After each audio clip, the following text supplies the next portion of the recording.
Jehovah's Witnesses earnestly believe that we are living in the period of time that the Bible has referred to as the end of the age.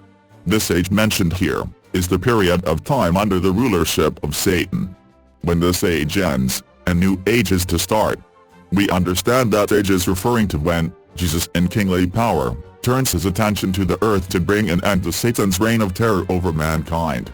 In Matthew chapter 24, Jesus gives his disciples a composite sign as to what to look for that would mark this change. Because of changes in understanding of different parts of the sign that Jesus spoke of in relation to his presence in kingly power, and the conclusion of this system, many people scoff at the idea that such a change could be near. As a result, people who oppose JWs think that they do not know what they are talking about. There is a lot of information on the internet that will claim that Jehovah's Witnesses have become false prophets because of these changes. There are many people who once associated with Jehovah's Witnesses who have lost their sense of urgency. Some may feel that the Great Tribulation may be a little further down the track. So, they may feel that it is a good time to settle down, work a little harder, buy that new house, new car, or do those renovations, miss the odd meeting or spend a little less time in their personal ministry. Note: there is not anything wrong with these things in themselves. But, if we are putting these things first in our lives, then they can become wrong. If that is the case, then there is a little warning here, that we could be going to sleep, spiritually. Can we go back in time to the year 328 BCE? Alexander the Great was on the banks of the Hydaspes River in India, and there he was fighting the minor Raja, Porus, and this Raja had a cavalry of elephants. Now, Alexander knew that she could not defeat these elephants with horses. So, he staged a series of mock attacks over a period of about 3 weeks, while he had his spies on the hills looking down to see what the Raja would do. Slowly they became lulled into thinking that he was never going to attack. As you can imagine, it required a little while for them to get the elephants ready for a battle, so then after a while they stopped getting the elephants ready at all. Now the spies saw this and reported it to Alexander, and, instead of a mock attack, he launched a real attack, and the Raja was defeated. Do you know what happened? He, the Raja, had fallen victim to what is called the false alarm effect. If Alexander the Great knew of this psychological ploy, some allow that similar line of reasoning to overcome them by referring to the state of watchfulness that we have been alerted to over the last 100 years or so, as a series of false alarms. For example, what did the Bible students expect to happen in 1914? The expectation was that they would all go to heaven. What did they expect to happen in or about 1925? They expected the resurrection of the ancient worthy ones. Some of us might remember 1975. Some expected the end of the system. Now some may complain that the changed view regarding the generation has caused a similar putting off of the Great Tribulation, and say, it is another false alarm. What else are we going to change?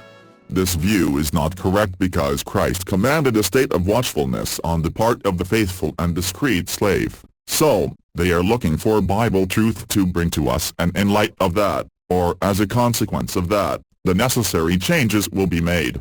It is true that some expectations have proved incorrect, but that does not mean that these changes of view have put the Great Tribulation further down the track. In fact, it could be even closer than we might have first imagined. Think of what happened in the 1st century. At 32 Jesus spoke to his apostles about the kingdom. They correctly thought that the kingdom was based upon a government. However, they also thought that the capital would be Jerusalem and the king to stand where King David used to be. They expected the Messiah to set up this government. How do we know this? Because in Acts chapter 1 verse 6, after Jesus' resurrection, the apostles asked, Lord, are you restoring the kingdom to Israel at this time? The year is still 32 C. Jesus sends out 70 disciples in groups of 2, ahead of himself into the villages. Imagine, now, that you are a Jew, and 2 of that 70 come to your village and they preach about Jesus and the kingdom. Now place yourself there. You are not just a Jew, you are a nationalistic Jew. You know the prophecies about the coming Messiah. You love being a Jew. You are looking for the Messiah and want to be free of the Romans, and so you ask them, Who is the king of this kingdom? what answer are you going to get? They will answer, It's Jesus, the carpenter of Nazareth. Where is this kingdom going to operate from? their answer will be, Right here on earth, in Jerusalem. What is it going to do? It is going to overthrow the Romans and lift this burden of us. now, it is at least 2 years later. Sometime after Jesus had died. You are the same Jew and the same two disciples come to your village.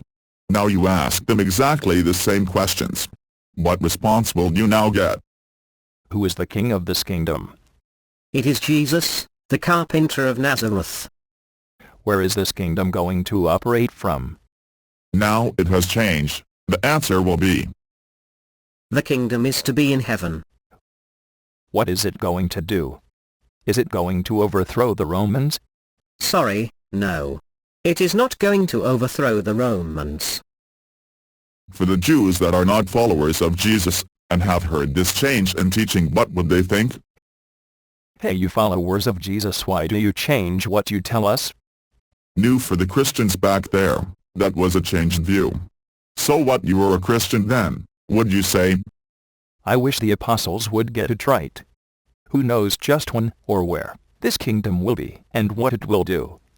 How do we know we are following the right teachers? Do you know, perhaps we should look for new teachers that will tell us about the Messiah. There was a change in thought, or understanding, but the underlying teaching was the same. Jesus is the promised Messiah sent to bring relief for mankind. The followers of Jesus did not abandon the apostles, but the congregations continue to grow. Time has moved on. Now, it is the year 34 CE. Try to place yourself in the role of a Greek man. You are married to a Jewess who has become a Christian, and you see that this new sect has changed her attitudes a little bit. She has become a better person and you like it. You like the congregation and you like the people and what they are preaching, and you think you will join. Now what would your wife tell you? I'm sorry, darling, you cannot. It is only for Jews. Now let's go to 36 CE. You are still that Greek man, and your wife comes home from a Christian meeting and says, Darling, I have got good news. One of our headmen has had this dream about some sheep. He saw a sheep come down from heaven with all sorts of animals in it. Anyway, the thing is, you can become a Christian now. now how would the cynic Greek view this? Well, there you go. I just knew that they would have to change this rule, because they would never get enough people from just Jews. But, did the congregations view it that way? Saying, oh, we changed it because we need more followers. No, they did not. It was due to getting a better understanding of Jehovah's purposes. Now, let's move on to 46 CE. You are the same Greek, same Jewish wife, and you are still not a Christian. You've decided that you really want to take your wife's religion more seriously, and you say to your wife, I have thought it over and now I want to join. what would she say to you now? She says, Well, you have to get circumcised. What? At my age? They must be joking. 49C comes along. Your wife comes home and says, Darling, I've got good news again. The older men in Jerusalem had a council meeting, and they have ruled against requiring circumcision for the believers from the nations. Well, am I glad that I didn't join a few years ago. let's go back to just after Jesus had been resurrected. I want to look at an account where the Apostle Peter misunderstood something that Jesus has said, and what some could still interpret as a prophecy that went out to all the followers of Jesus.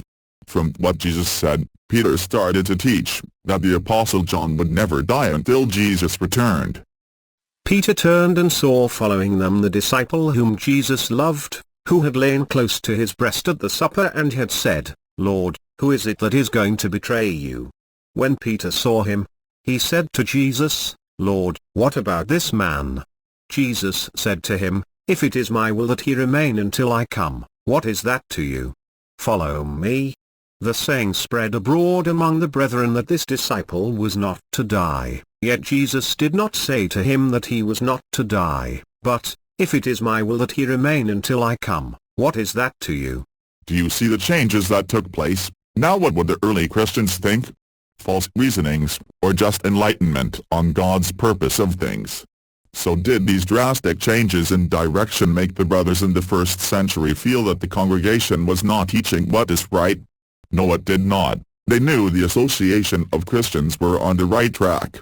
They just had to adjust their thinking in line with what was being directed. For they knew that they had sufficient evidence that the basics of what the apostles had been teaching was the truth about Jesus and his God, Jehovah. An illustration regarding the evidence we have is one which is likened to a pregnant woman who goes to the doctor, and after discussion, the doctor says, yes, you are going to have a baby on the 6th day of January. She tells her husband, and they think it is great, so they start making preparations for the day. They buy a pram, and get busy and prepare all that they need for a nursery. As the expected due date gets close, they are very excited. They think that they have everything ready for the big event. The bag is all packed and ready for the hospital stay. Then, along comes the 6th of January and there is no baby. In fact, there is not even any labor pains. What would you think if this woman said, right? It didn't come, I am selling the pram and dismantling the room. What would you think of this woman? You would obviously think she was silly, because the evidence is there, her pregnancy is visible for all to see. What is the point of all the above? Well, we learn from God's Word that everything we read in the Bible is for our instruction, for us to benefit from in some way.